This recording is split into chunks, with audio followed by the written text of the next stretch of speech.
దేవుని వాక్యమును మనము జ్ఞాపకం చేసుకుందాం. దేవుని గ్రంథములో నుండి క్రొత్త నిబంధనలో అపోస్తలుల కార్యములు 2వ అధ్యాయము, అపోస్తలుల కార్యములు 2వ అధ్యాయము 42వ వచనము. వీరు అపోస్తలుల బోధయందును సహవాసమందును రొట్టె విరుచుటయందును ప్రార్థన చేయుటయందును ఎడతెగక ఉండేది. చిన్న మాట ప్రార్థన చేసుకుందాం. కృపా కనికరములు గల మా తండ్రి, మీకు స్తోత్రములు చెల్లిస్తున్నాము. నాయనా, గోరంట్లలో మీరు స్వరక్తమిచ్చి సంపాదించుకున్న సంఘమును బట్టి, సంఘములోని పరిశుద్ధులను బట్టి స్తోత్రములు చెల్లిస్తున్నాము. సంఘమును ప్రేమించి నేటి వరకు మీ కృపలో భద్రపరిచినందుకు స్తోత్రములు చెల్లిస్తూ ఉన్నాము. పరిచర్యను దీవించండి. రక్షించబడిన వారిని విశ్వాసములో స్థిరపరచండి. రక్షణ లేని వారికి రక్షణ మీరు దయచేయమని, సంఘములో జరుగుతున్న ప్రతి పరిచర్యను కూడా ఆశీర్వదించండి. సంఘము ఈ గ్రామానికి మేలుకరముగా, దీవెనకరముగా, ఆశీర్వాదకరముగా ఉండినట్లు మీరు సిద్ధపరిచి వర్ధిల్ల చేయమని ప్రార్థన చేస్తూ ఉన్నాము. మీ గ్రంథములో నుండి మీ మాటలు చదువుకొని ఉండగా మీరు దీవించి మాతో మీరు మాట్లాడమని, మమ్మును మీరు దర్శించమని యేసు క్రీస్తు ప్రభు నామమున స్తోత్రములు చెల్లించి వేడుకొనుచున్నాము తండ్రి. ఆమేన్.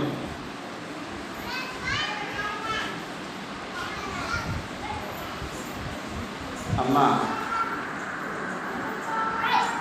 పిల్లలను కొంచెము ఆ కంట్రోల్లో అదుపులో పెట్టుకోండి.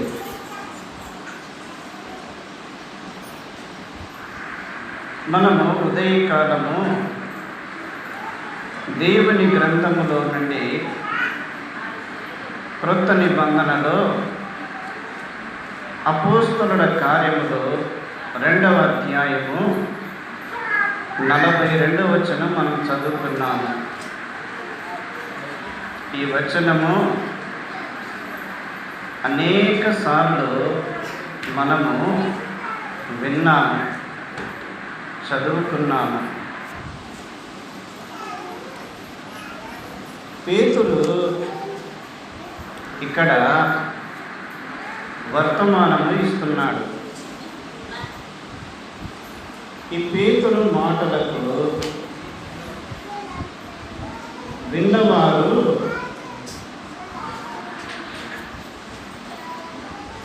తమ హృదయాల్లో పొడవబడినవి.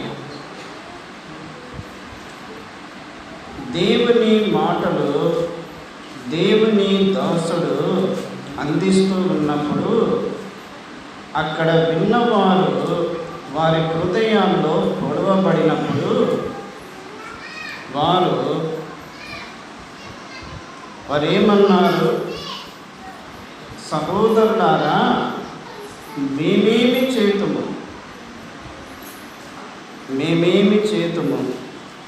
పేతురును కడమ అపోస్తలులను అడిగారు. ఏమి చేయాలో పేతురు అక్కడ స్పష్టముగా వారికి తెలియపరిచాడు. అయితే ఆ మాటలు విన్నవారు వారేం చేశారు? వాక్యమును అంగీకరించారు. వాక్యమును అంగీకరించారు.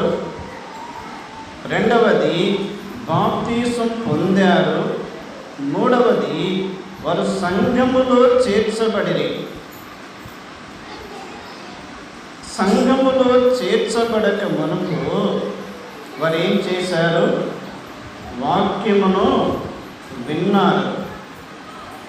రెండవది, వాక్యమును అంగీకరించారు. మూడవది, బాప్తీసం పొంది ఉన్నారు.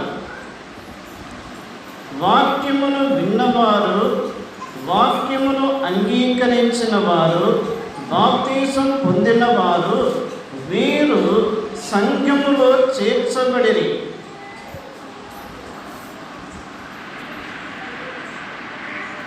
దేవుని వాక్యము చాలా విలువైనది. దేవుని మాటలు చాలా విలువైనవి. ఇప్పుడు మనకు దేవుని వాక్యము, దేవుని మాటలు సమృద్ధిగా దొరుకుతున్నవి. కానీ రానున్న దినాలలో దేవుని మాటలు, దేవుని వాక్యము కనుమరుగైపోతుంది.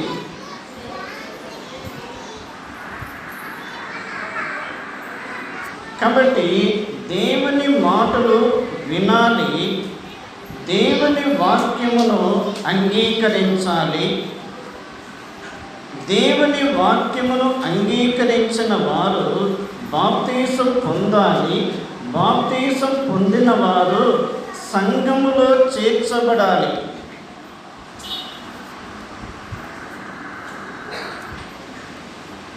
ఒక సందర్భాన్ని మీకు గుర్తు చేస్తాను. యేసు క్రీస్తు చెప్పిన ఉపమానములో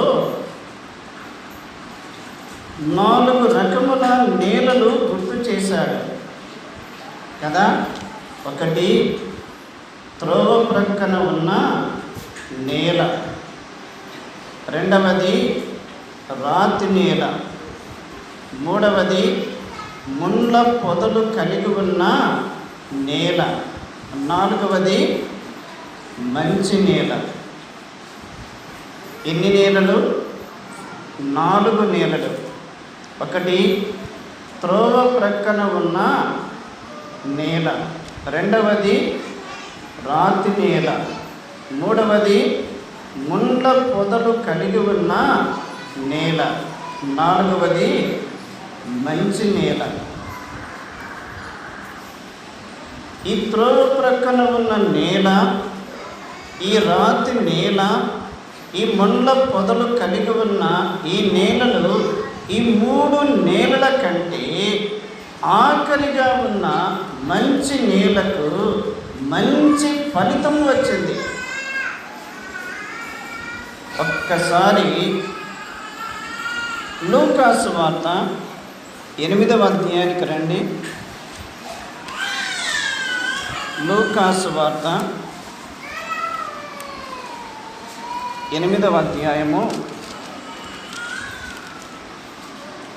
15వ వచనములో, మంచి నేల నుండి విత్తనములు పోలిన వారు ఎవరనగా,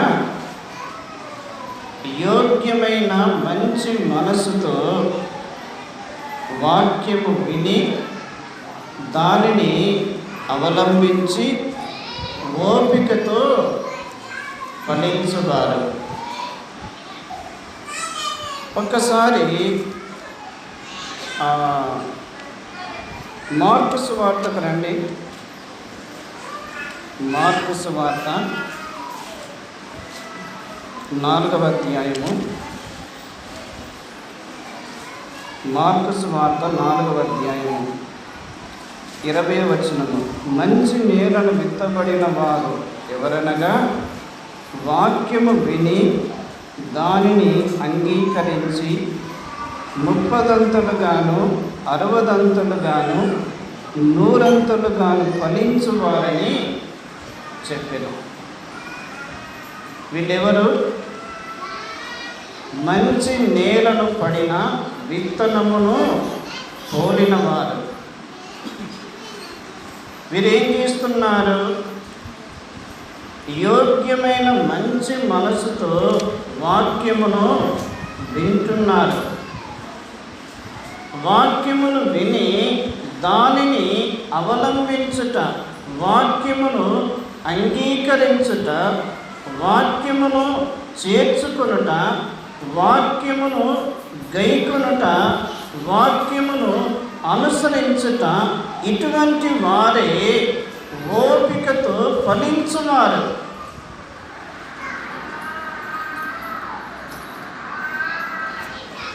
ఈరోజు విత్తనము వేస్తే రేపే మొలక వస్తుందా?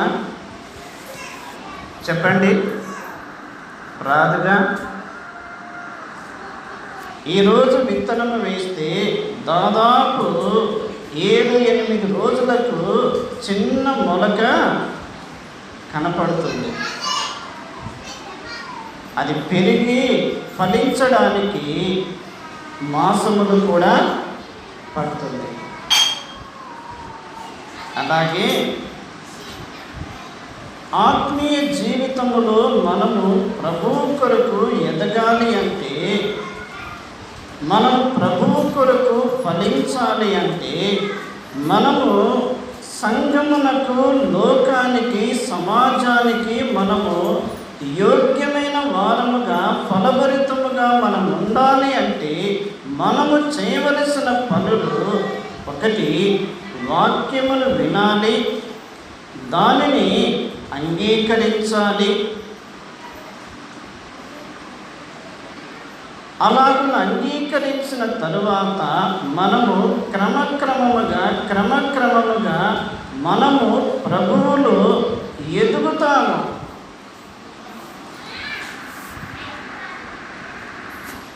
వారు ఎలా ఫలిస్తున్నారు అంటే 30 60 100.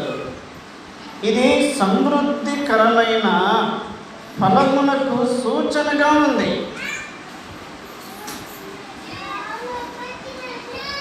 అలాగే ఆనాడు పేతురు ఇచ్చిన వర్తమానమును అనేకులు విన్నారు.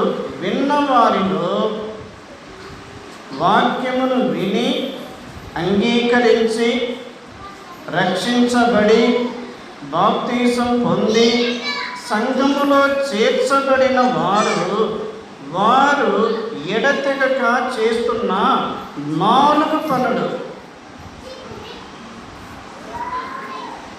ఎడతెగక చేస్తున్న 4 పనులు ఏమిటవి?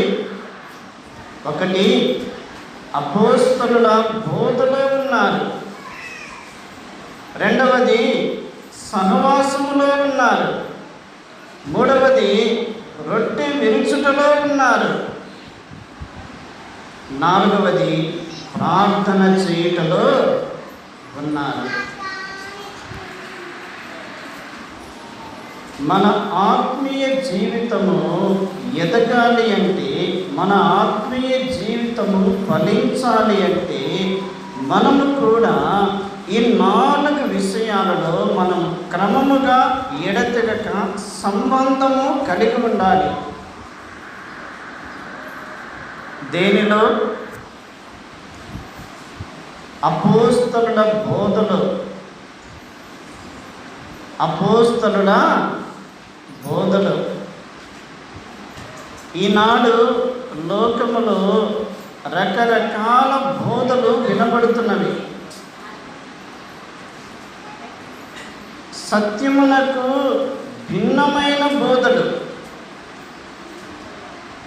ఆనాటి అపోస్తలుల బోధకు విరుద్ధమైన బోధలు, మనుషులను కలిపి చెరిపెడే బోధలు.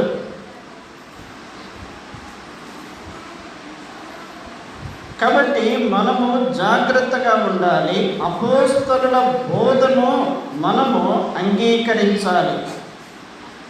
2, సహవాసము.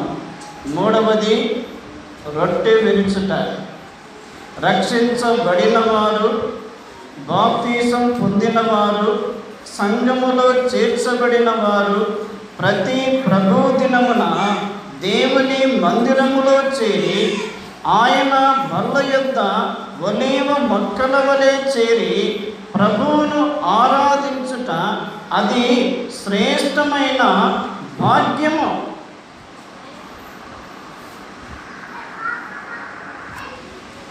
ఇక్కడ ఇంకొక విషయం జ్ఞాపకం చేస్తాను. ఆచారముగా అలవాటు ప్రకారముగా ఆదివారమున మందిరమునకు వచ్చే దానికంటే సిద్ధపాటు కలిగి ప్రార్థన చేసుకొని సిద్ధపాటు కలిగి దేవుని యొక్క మందిరమునకు వచ్చి దేవుని యొక్క బలలో మనము పాలు పంపులు పొందుట అది మంచి క్రమము.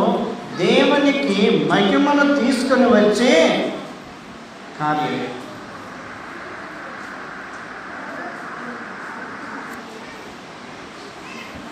ఈ 4 విషయాల్లో వారు ఎడతెగక ఉన్నారు. కానీ ఉదయకాలము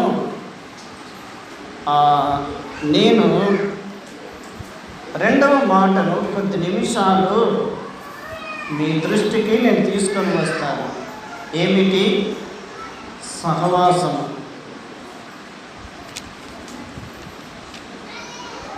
సహవాసము అనేది చాలా చాలా ప్రాముఖ్యమైనది. సహవాసములో 2 రకాలు. ఒకటి లోక సంబంధమైన సహవాసము, 2 ఆత్మ సంబంధమైన సహవాసము. లోక సంబంధమైన సహవాసము లోకస్తులకు, లోకమునకు చెందిన సహవాసము. ఆత్మ సంబంధమైన సహవాసము పరిశుద్ధులతో, దేవుని పిల్లలతో, సంఘములో చేర్చబడిన పరిశుద్ధులతో కలిసి పంచుకునే సహవాసమే ఆత్మ సంబంధమైన సహవాసము.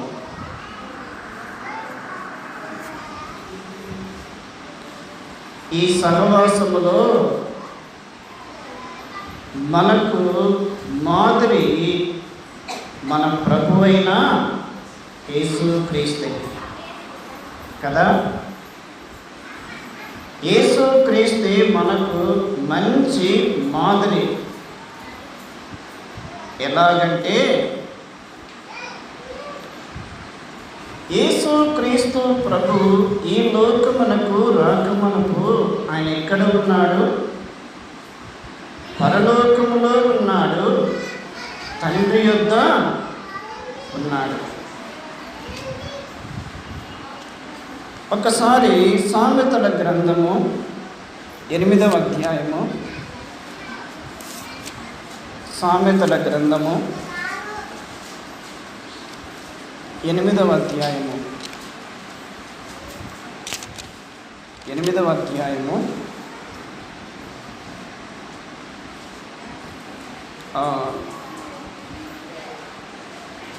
30వ వచనం చూడండి. సామెతల గ్రంథము 8వ అధ్యాయము 30వ వచనము. నేను ఆయన యొక్క ప్రధాన శిల్పినై అనుదినము సంతోషించుచు నిత్యము ఆయన సన్నిధిని ఆనందించుచు ఉంటిని.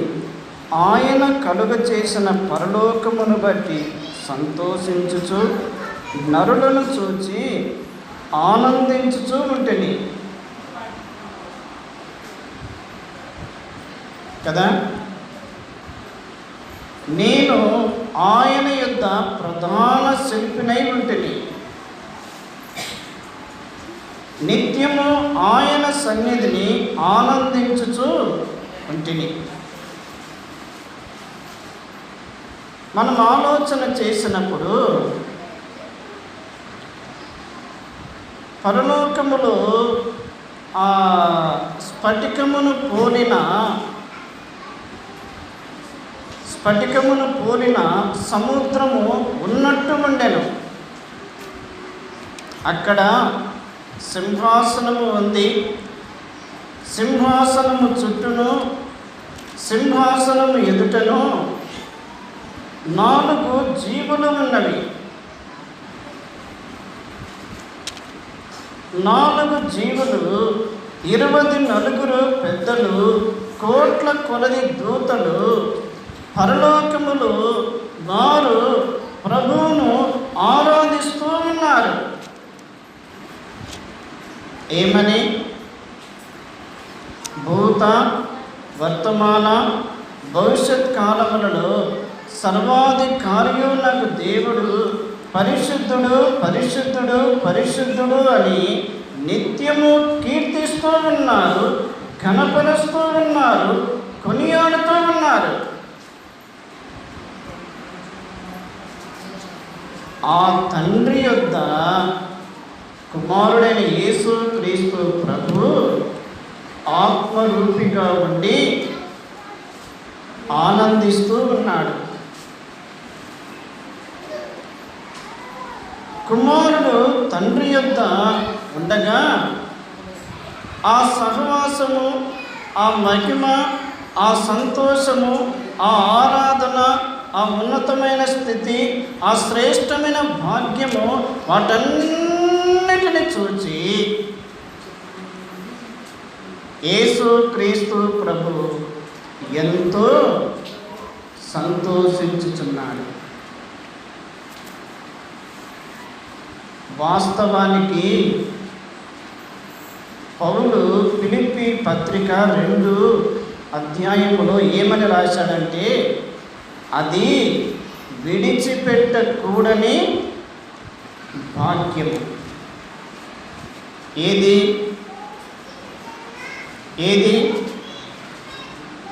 పరలోకమే విడిచిపెట్టకూడని భాగ్యము. ఏముంది పరలోకములో? పరలోకములో పరిశుద్ధత ఉంది, పరలోకములో మహిమ ఉన్నది, పరలోకములో ఆరాధన ఉన్నది, పరలోకములో సహవాసం ఉన్నది, పరలోకములో సంతోషము ఉన్నది, పరలోకము విడిచిపెట్టకూడని భాగ్యము.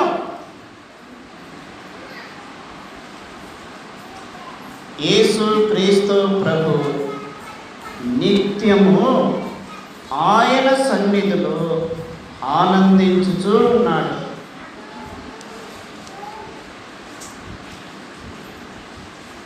పరలోకములో తండ్రి కుమారుడు ఆనందిస్తూ ఉండగా, భూలోకములో మానవుల యొక్క పరిస్థితి ఏ విధముగా ఉంది?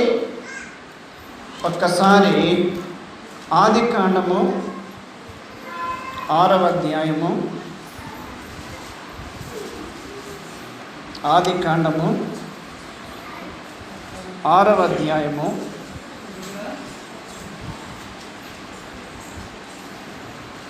6వ అధ్యాయములో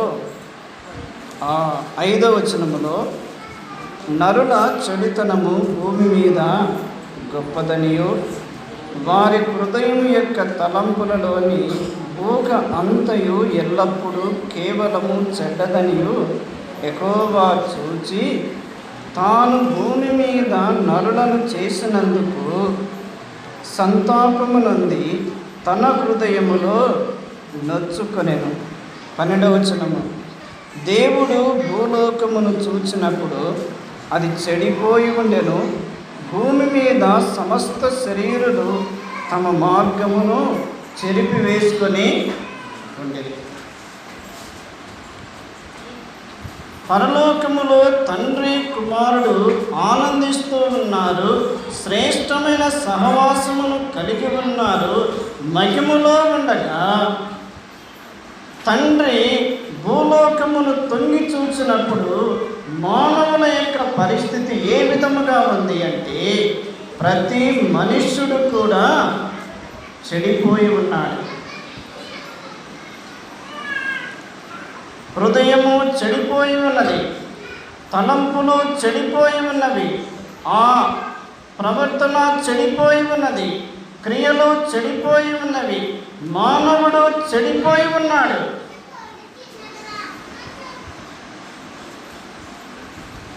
మానవుడు దేవునికి దూరస్తుడగుట తండ్రి చూచి సంతాపము నుండి తన హృదయములు నొచ్చుకొనెను.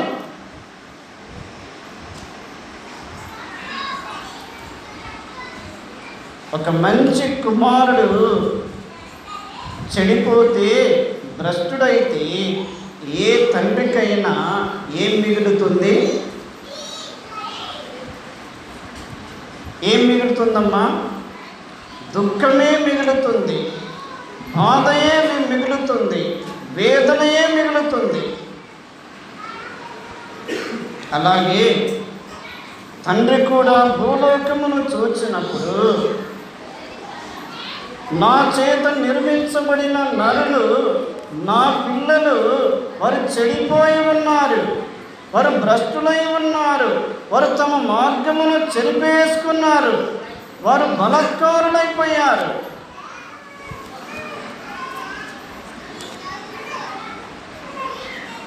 మానవులు లోకముతో స్నేహము చేస్తున్నారు. మానవులు లోకముతో స్నేహము చేస్తున్నారు.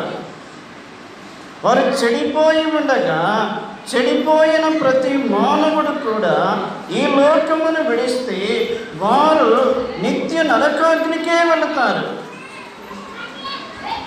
నిత్య నరకాగ్నికే వెళుతారు. ఏ మనుష్యుడు కూడా నశించుట తండ్రి యొక్క చిత్తము కానే కాదు. అందుకే లోకముతో స్నేహము చేసిన ప్రతి మానవుని కొరకు, చెడిపోయి ఉన్న ప్రతి మానవుని కొరకు, దారి తప్పిపోయి ఉన్న ప్రతి మానవుని కొరకు యేసు క్రీస్తు ప్రభువే పరలోకమును విడిచిపెట్టాడు, సింహాసనము విడిచిపెట్టాడు, ఆరాధన విడిచిపెట్టాడు, ఆ తండ్రితో ఉన్న సహవాసమును విడిచిపెట్టి మానవుడుగా లోకానికి వచ్చాను. మనం ఇందా జ్ఞాపకం చేసుకున్నాం కదా, పరలోకము అనేది విడిచిపెట్టకూడని భాగ్యము. కానీ ప్రభు మన కొరకే పరలోకమును విడిచిపెట్టి మానవుడుగా లోకానికి వచ్చి మన స్థానములో నిలిచెను. మన స్థానములో నిలిచెను. ప్రియమైన స్నేహితుడా, స్నేహితురాలా, ఈ ఉదయకాలము చేరి వచ్చిన మనలో ఇంకా రక్షించబడని వారు, యేసు క్రీస్తును అంగీకరించని వారు, యేసు క్రీస్తు రక్తములో కడుగబడని వారు జాగ్రత్తగా ఆలోచించండి. యేసు క్రీస్తు ప్రభు నీ కొరకై సిలువలో బలియాయి. రోమా పత్రిక 8వ అధ్యాయములో, రోమా పత్రిక 8వ అధ్యాయము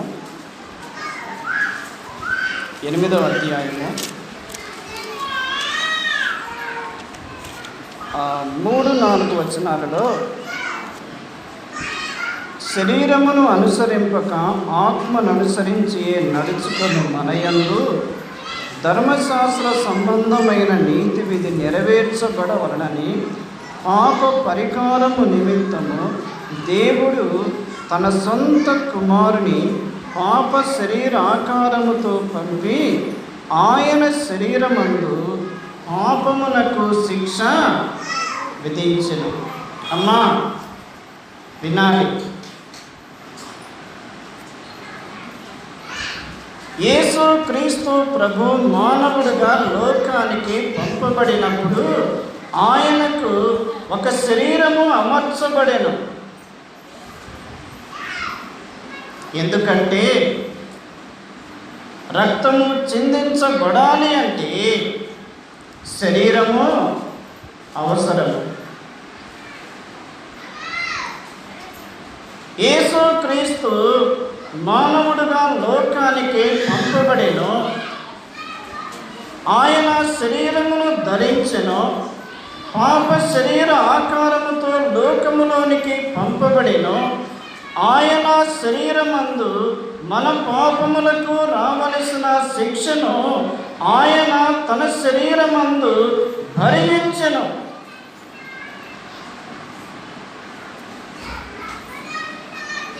మన శిక్ష యావత్తు యేసుక్రీస్తు ప్రభు సంపూర్ణముగా భరించెను.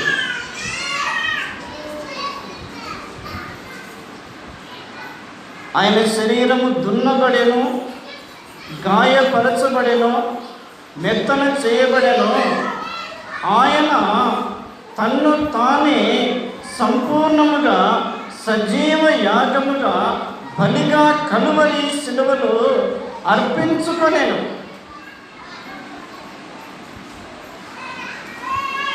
యేసుక్రీస్తు బలి ద్వారా మనము తిరిగి దేవునితో సమాధానము కలిగి ఉన్నాము. రోమా పత్రికలో చూడండి 5వ అధ్యాయము. రోమా పత్రిక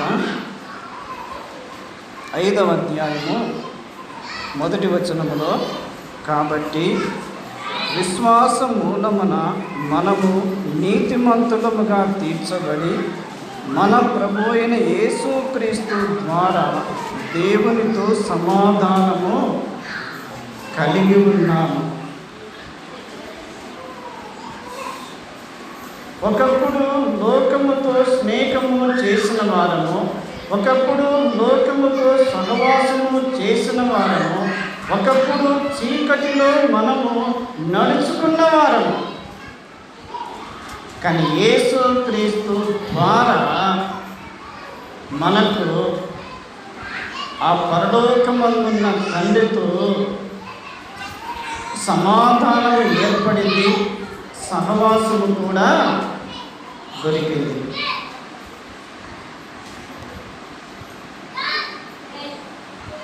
దేవుని సంఘములో మనము చేర్చబడితే,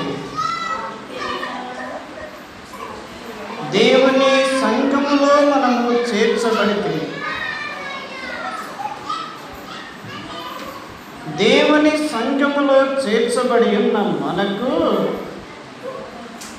దేవుని పిల్లలతో సహవాసము అనేది మనకు దొరికింది.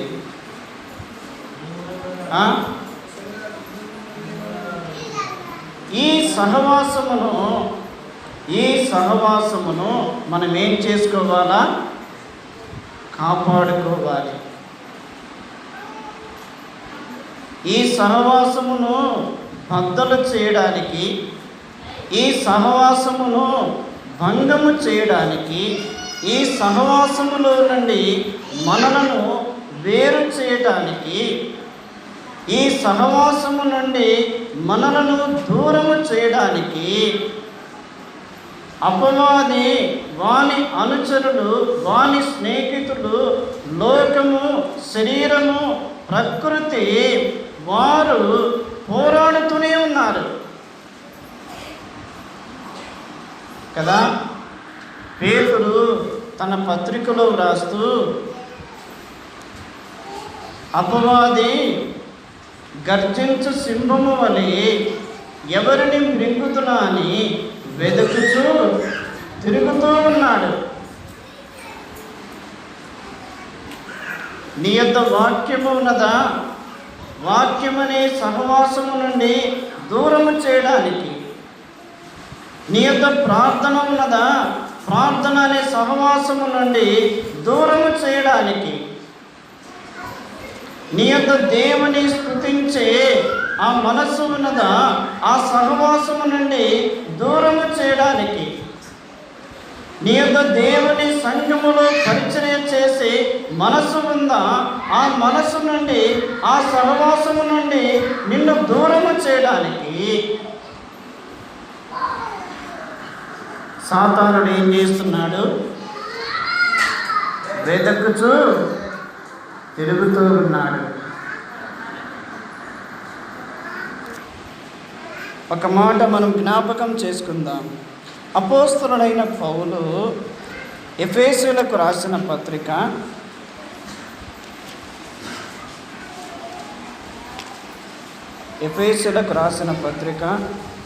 4వ అధ్యాయము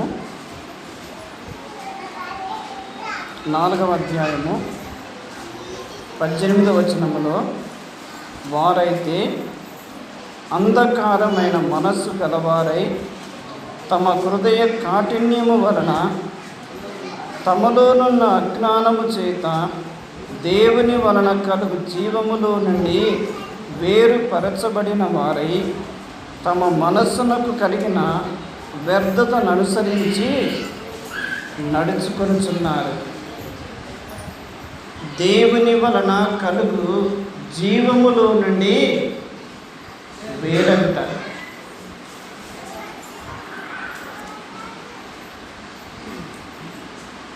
ఈ శరీరానికి ఈ లోకములో ఎంతకాలము ఉంటుంది విలువ? అమ్మా, నిద్రపోవద్దు. కొద్ది నిమిషాలు కూడా మనం మేలుకొనకపోతే ఇంకా ఎలా చెప్పండి?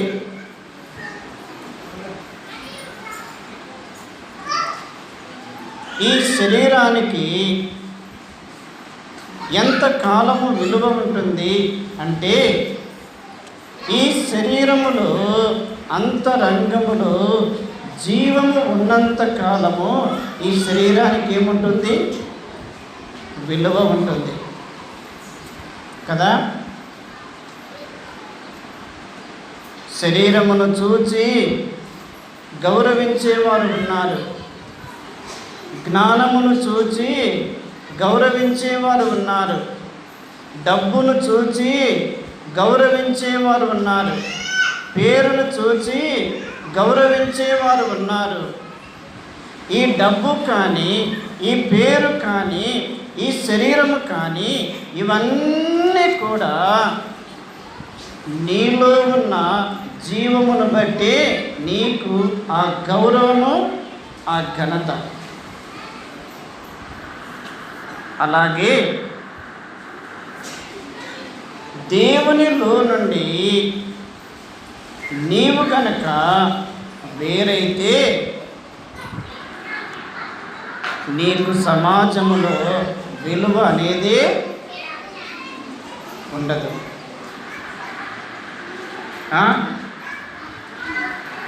నీవు దేవునితో ఎంతగా నీవు అంటు కట్టబడి ఉంటావో, నీవు దేవునితో సహవాసము కలిగి ఉంటావో, నీవు దేవుని యొక్క జీవమును అనుభవిస్తూ ఉంటావో, నీ జీవిత దినములన్నిటిలో కూడా నీకు సంఘములో కానీ, సమాజములో కానీ, లోకములో కానీ విలువ ఉన్నది, ఘనత ఉన్నది, గౌరవం ఉన్నది. నీవు దేవునిలో నుండి వేరైపోతే, దేవుని యొక్క జీవము నీలో నుండి వేరైపోతే, నీవు లోకములో కలిసిపోతే విలువ ఉంటుందా? విలువ ఏమాత్రము కూడా ఉండదు. మన కడపడి స్థితి మొదటి స్థితి కంటే భయంకరంగా ఉంటుంది. ఒక మాట మీకు గుర్తు చేస్తాను. రోమా పత్రిక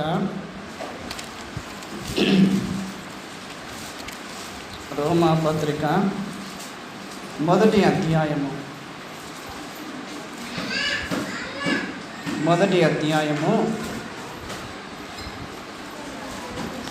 28వ వచనం చూడండి. మరియు వారు తమ మనస్సులో దేవునికి చోటియనొల్లకపోయిరు గనుక చేయరాని కార్యములు చేయుటకు దేవుడు భ్రష్ట మనస్సుకు వారిని అప్పగించను. ఎప్పుడు?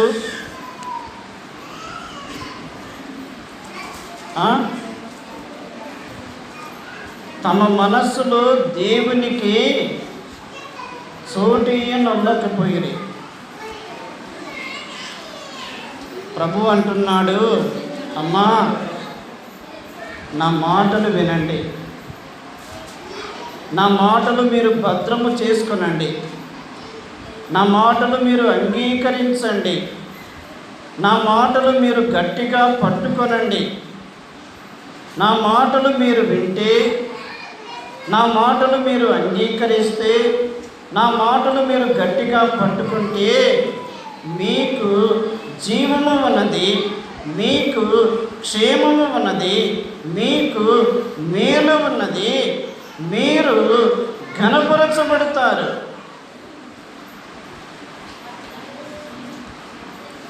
నా మాటలు మీ మనస్సులో చోటు ఇవ్వకపోతే నేనేం చేస్తానో తెలుసా? భ్రష్ట మనస్సుకు మిమ్మును అప్పగిస్తాను. భ్రష్ట మనస్సు అంటే చెడ్డ మనస్సు కదా. చిన్న కుమారుడు తండ్రి ఇంటిని విడిచిన తర్వాత అతని దగ్గర డబ్బు ఉన్నంత కాలమే, కొంతకాలము మాత్రమే తృప్తి చెందాడు. ఏమైంది? డబ్బు అయిపోయింది, స్నేహితులు దూరం అయిపోయారు, ఒంటరి వాడైపోయాడు, తినడానికి తిండి లేదు, కట్టుకోవడానికి మంచి బట్ట లేదు, దూర దేశములో ఉన్నాడు. చాలా చాలా హీనమైన పరిస్థితి. అప్పుడు ఎవరిని గుర్తు చేసుకున్నాడు? ఎవరిని గుర్తు చేసుకున్నాడు? తండ్రి ఇంటిని గుర్తు చేసుకున్నాడు. ఒక్క నిమిషము తండ్రి ఇంటిని గుర్తు చేసుకొని, నా తండ్రి ఇంటిలో నా తండ్రి ఇంటిలో కూలి వాళ్ళకు అన్నము సమృద్ధిగా ఉన్నది, నేనైతే ఇక్కడ ఆకలికి చచ్చిపోతున్నాను. ఎందుకు ఆ పరిస్థితి వచ్చింది అంటే తండ్రి మాటను ధిక్కరించినందుకు.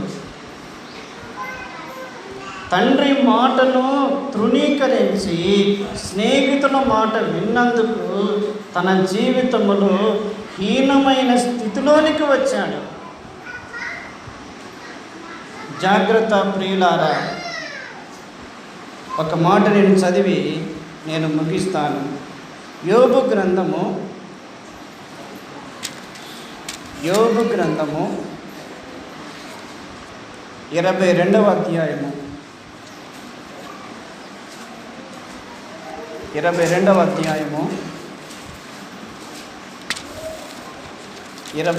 వచనము.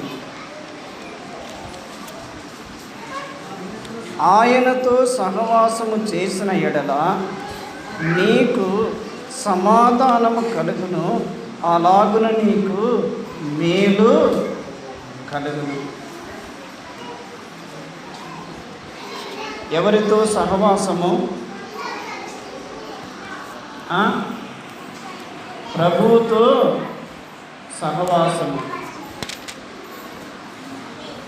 కుమారుడు పరలోకమందున్న తండ్రితో సహవాసము కలిగి ఉండెను. చెడిపోయిన మనలను తిరిగి తండ్రితో సహవాసము చేయుట కొరకై కుమారుడు పరలోకమునకు భూలోకమునకు మధ్యవర్తిగా ఉండెను. మన పాపముల కొరకై యేసు క్రీస్తు జామీనుగా ఉండెను.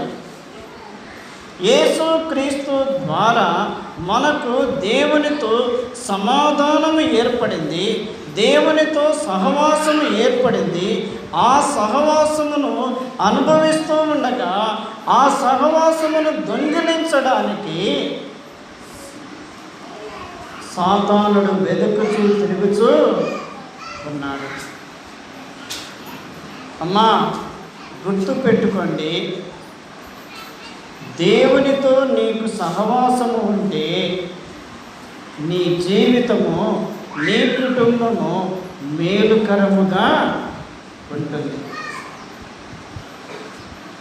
నీవు ప్రభువుతో సహవాసము కలిగి ఉంటే, దేవుని వాక్యముతో సహవాసము కలిగి ఉంటే, దేవుని పిల్లలతో సహవాసము కలిగి ఉంటే, దేవుని మందిరముతో సహవాసము కలిగి ఉంటే నీకు, నీ కుటుంబానికి మేలు కలుగును, క్షేమము కలుగును. ఒక మాట వ్రాయబడి ఉంది, నా కుమారుడా, నీవు నా ఆజ్ఞలను ఆలకించిన ఎడల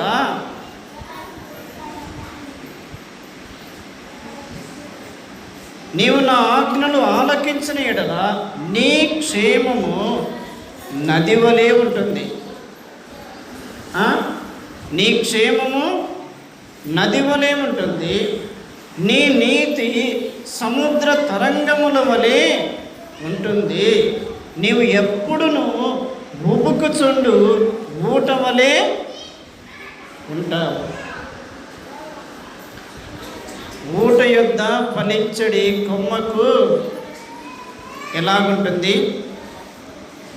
ఊట యొద్ద పెరిగే కొమ్మ, ఫలించడి కొమ్మ ఎప్పటికీ పచ్చగా ఉంటుంది, ఫలములు ఇస్తుంది కదా.